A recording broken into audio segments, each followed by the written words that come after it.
Howdy. Today I'm going to be going over the Voices of the Past personal story for World War One research phase. I would contemplate if I should keep this video unlisted so only my teacher, who I'm not going to main drop because I've decided to make it public, but I was really contemplating to see if it only go before a teacher to grade or should I actually educate people. I eventually came to the idea that it's thinking better if I want to show the world, for one, my animation ability, and for two, the world of the past. So I'm still going to keep the video public, but, if maybe I get information wrong or maybe someone finds it disrespectful, I'll gladly remove the video and keep it unlisted. But I guess for this one, it's going to be the only project I'm going to actually have, actually public, because most of mine are unlisted because either show someone else's face or either I just feel like it's better for the teacher to only see and no one else. But I may keep them unlisted, but this will go be public. So, yay for you guys that are watching the video right now. Anyways, let's get into it. The first person we'll be getting into today is Cassie Riley. The location where Ashley Stordom and the role that they had during the war with a fever nurse. The type of search with a personal account due to the fact that this is her talking about her experience. And I got this from the BBC.co US History. Now, let's get into it. Life wasn't easy for her, because for her, it was difficult for her mother to buy them necessary clothes. They was expected to have black duty shoes, black stockings, a dress gown, and bedroom slippers. And also, they were her was expected to buy it, which is pretty crazy.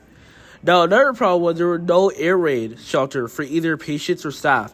Patients, if possible, had to put on their mattress under the bed. Sometimes they would have to take the day report for the nurse in charge while laying in bed. So, yeah, it was not easy for her, especially during the World War. Now, we need to kind of go over how did their experience reflect the borders context of the war. And in my eyes, it does. For example, air raid, the danger of the whole front, Cassie described bombing dropped near nurses' home and hospital. This is the border context of World War II with civilization areas of Britain, including hospitals, were targeted by German bombing raids. It showed how war affected not just soldiers, but ordinary people and essential services like the hospital.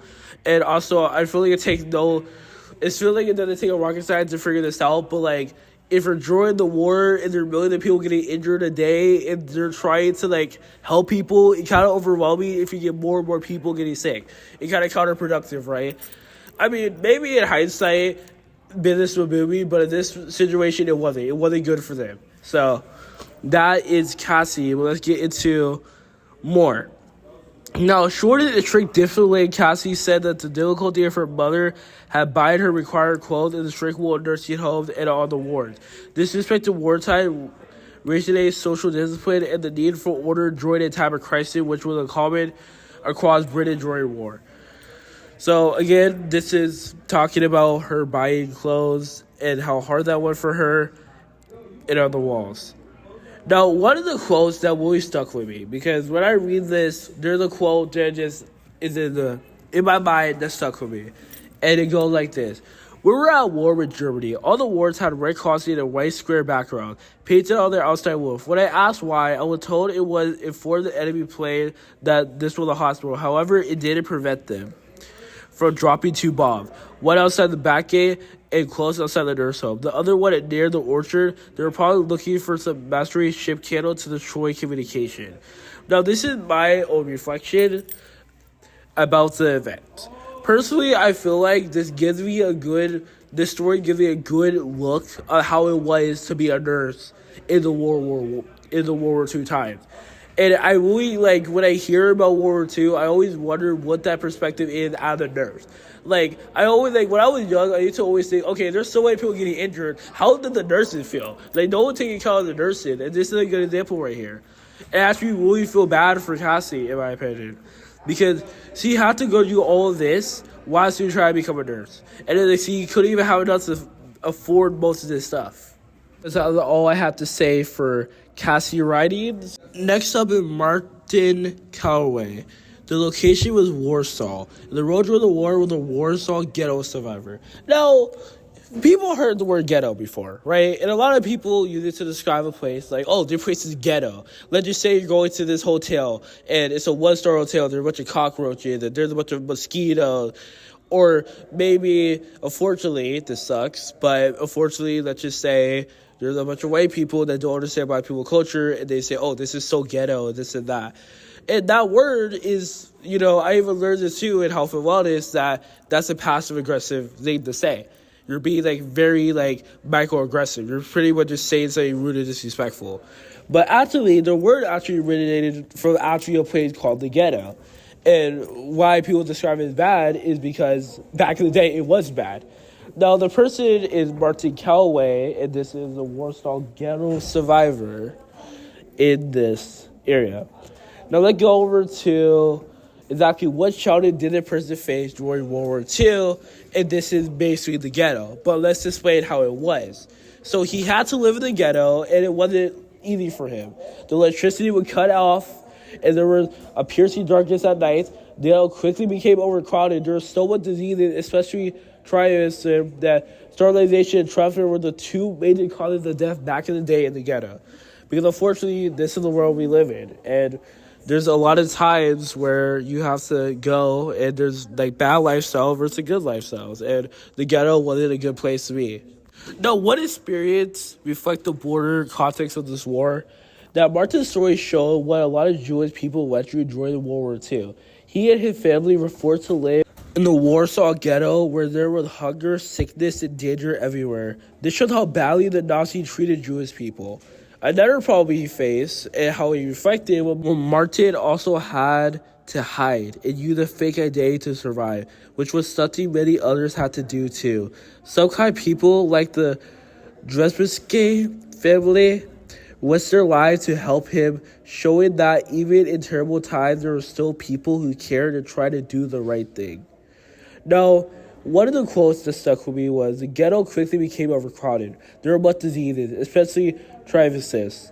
By the way, if I mispronounce something, I will actually put a text so you guys can understand what I'm trying to say. Starvation and trisor were the two major causes of death. There were lice. My mother inspected my clothes and my hair whenever I came home using a special thick comb, and she applied to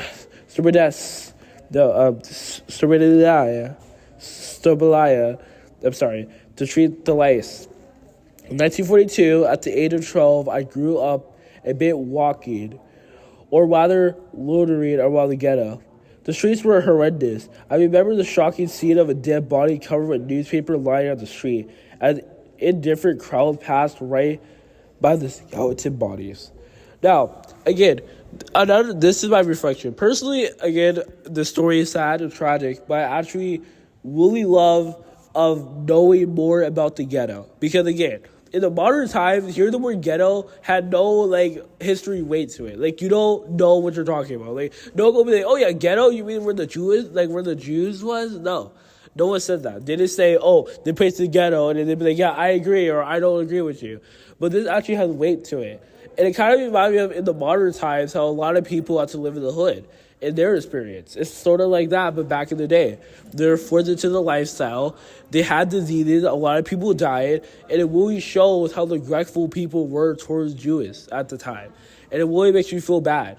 And I'm very glad, though, that we don't live in this modern area, in this modern time where we have to deal with this anymore. Where we have to deal with, Donald Trump trying to segregate us. We live in a world now where, unfortunately, even though economics is not, on your favor some of the time, we live in a world now where we wouldn't have to deal with something that bad to the point now. Something that bad to the point that we're living, to the point that you have to comb your hair this, and you see dead bodies in the newspapers. So that's my overall reflection about him.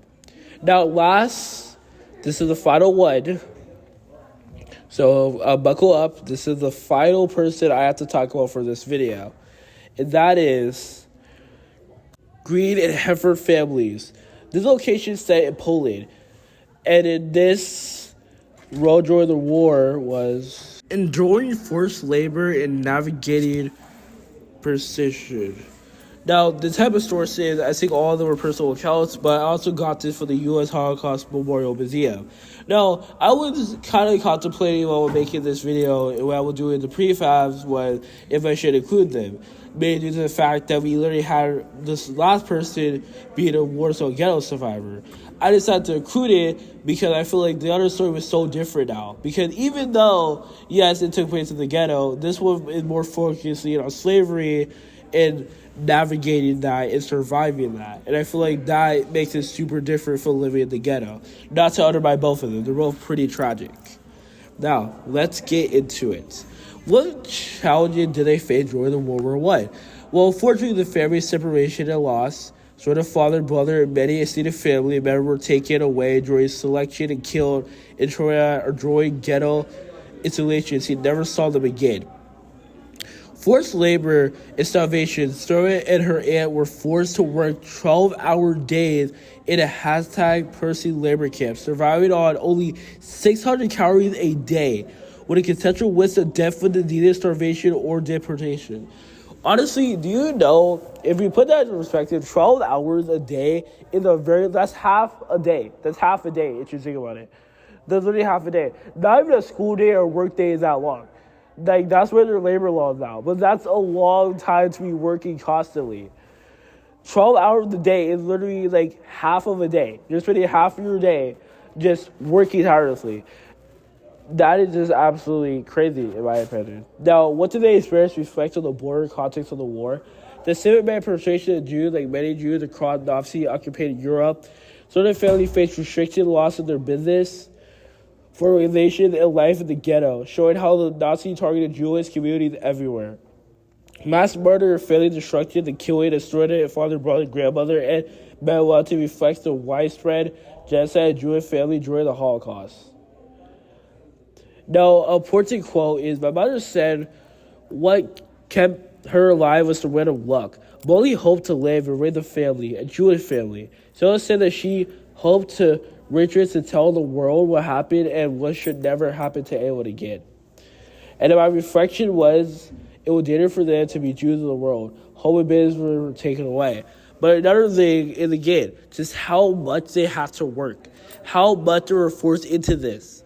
And that isn't fair. They have to deal with people getting taken away and killed. And that is, like, unfortunately, the sad reality of World War. And I feel like that right there is my reflection. It makes me look back and just realize how slavery was a common thing. It wasn't just with black people, it was with other people too. And it's just very interesting to me. And that's the last person I have to talk about. Now let's go over my overall reflection. The big cheese, the final shebang. My overall reflection is, and what I learned from all these people is that people are humans. And they shouldn't be treated like this. They had to live in harsh conditions. They had to deal with stuff that isn't in their control. And they survived. They dealt with it. They lived to tell the tale. And I respect them for that. They didn't give up. And I feel like in times like this now, where life is hard, people give up. There's so many people that take their own life or die because they give up. Or they feel like they couldn't get back up again. And these people, they survived. They didn't let that happen. They didn't let that affect them. Some of them have to deal with their family getting taken away and killed. Some of them have to deal with living in the ghetto to see dead bodies. Or even some of them have to just be simply on the nerves and deal with bombings. All these stories are very important to World War I. And I feel like people should learn this to not repeat history. And we wouldn't have to deal with this ever again. So we wouldn't have to deal with a dictator. We can know the signs that will potentially stop this from happening again. So the lesson is that you guys should never repeat history. You should take this and spread it around. And remember to always be safe, respectful, responsible, and kind. And the final thing I have to say is, good day to you all. And serve this as a lesson rather than something tragic. That's all I have to say. See you later. Martin, darn it. In the Western